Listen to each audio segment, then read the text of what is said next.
ایک طالب علم کے لیے زبان طالب علمی میں ان دینی علوم کو سیکھنے کے ساتھ ساتھ کون سے ایسے ہنر ہیں، کون سی ایسی چیزیں ہیں جو اسے سیکھنی چاہیے؟ اس میں سب سے پہلی چیز ہے بولنا۔ ایک طالب علم کو بولنا آنا چاہیے۔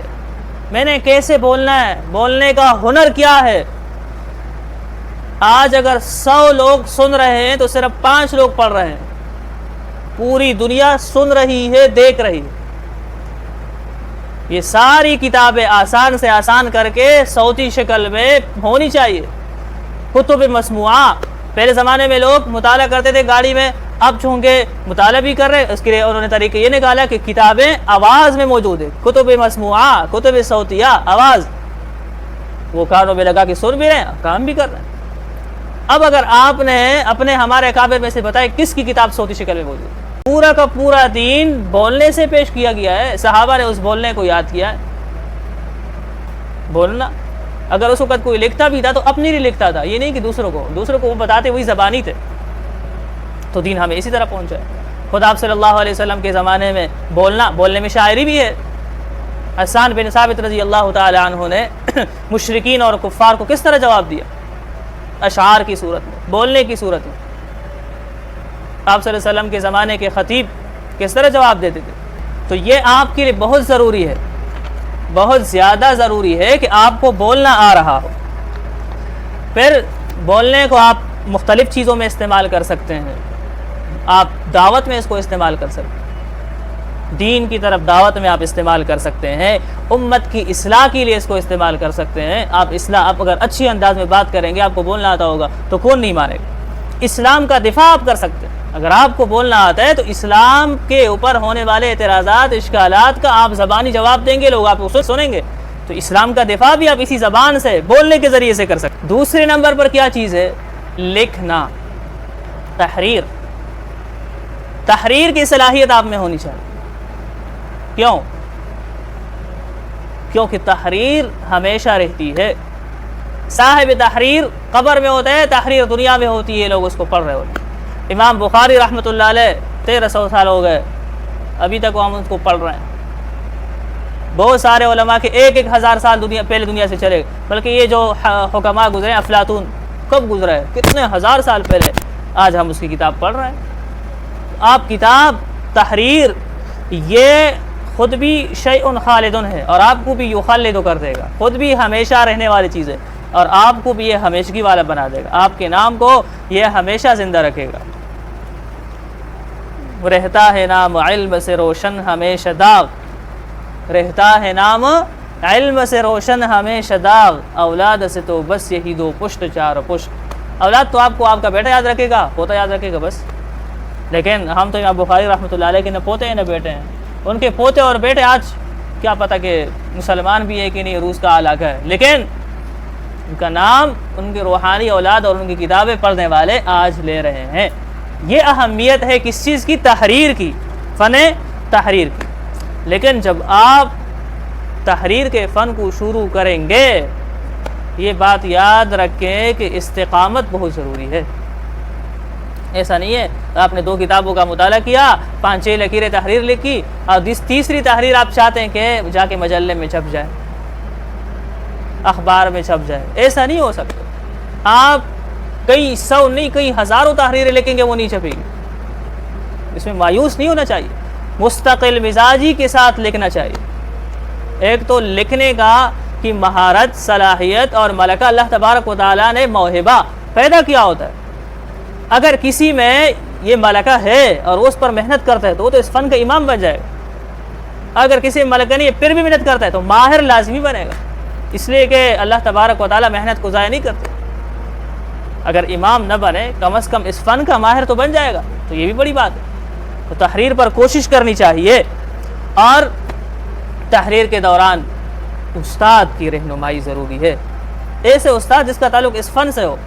آپ کسی غیر فن والے سے پوچھیں گے تو وہ آپ کی ہو سکتا ہے وہ ایسی بات کرے جس سے آپ کا دل ہی ٹوٹ جائے، میں لکھا میں اڈونا۔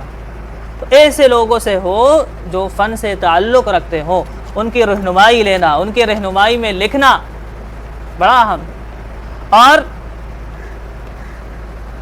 ایسے ماحول میں رہیں جہاں آپ کی حوصلہ افزائی ہو رہی، تو اپنی تحریر ایسے لوگوں کو مت دکھائیں ابتدائی وقت میں جو غلطیوں پر غلطیاں نکال کے پورے مضمون کو ادھر ادھر کے رکھ دیں. آپ کہیں گے زما کسی پاتش میرا تو اس میں کچھ رہا نہیں. تو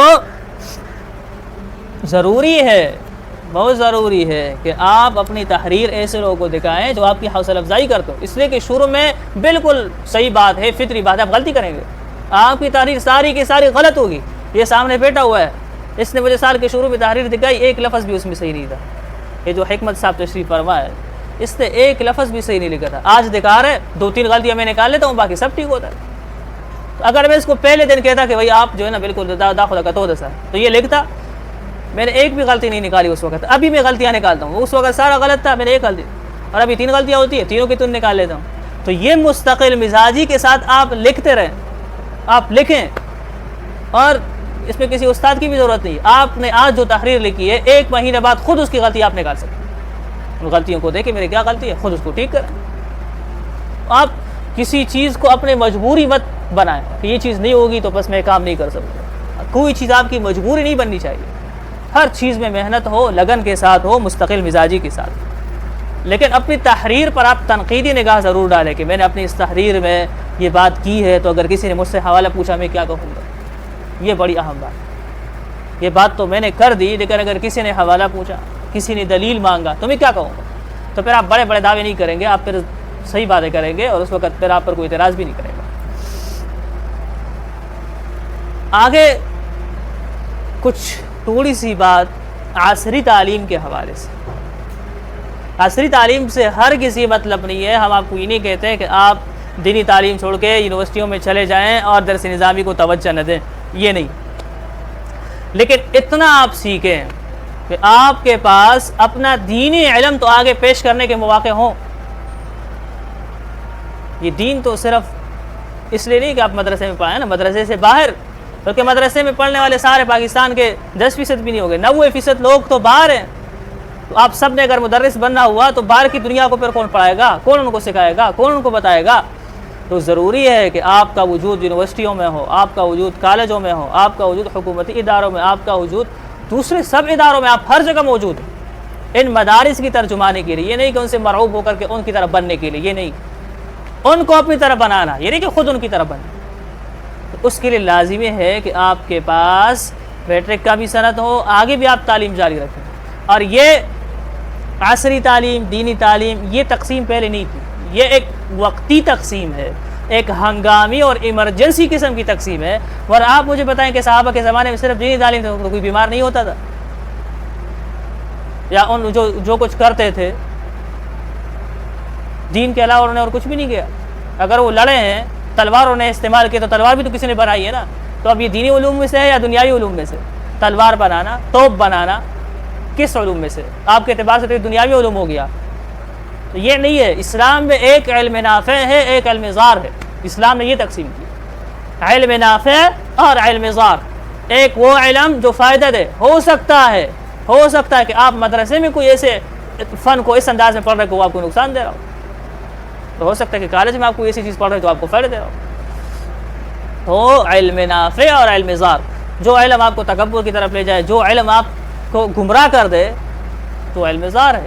جو علم آپ کو امت کے لیے، قوم کے لیے نافع بنا دے، مفید بنا دے، فائدہ مند بنا دے، تو وہ علم نافع ہے.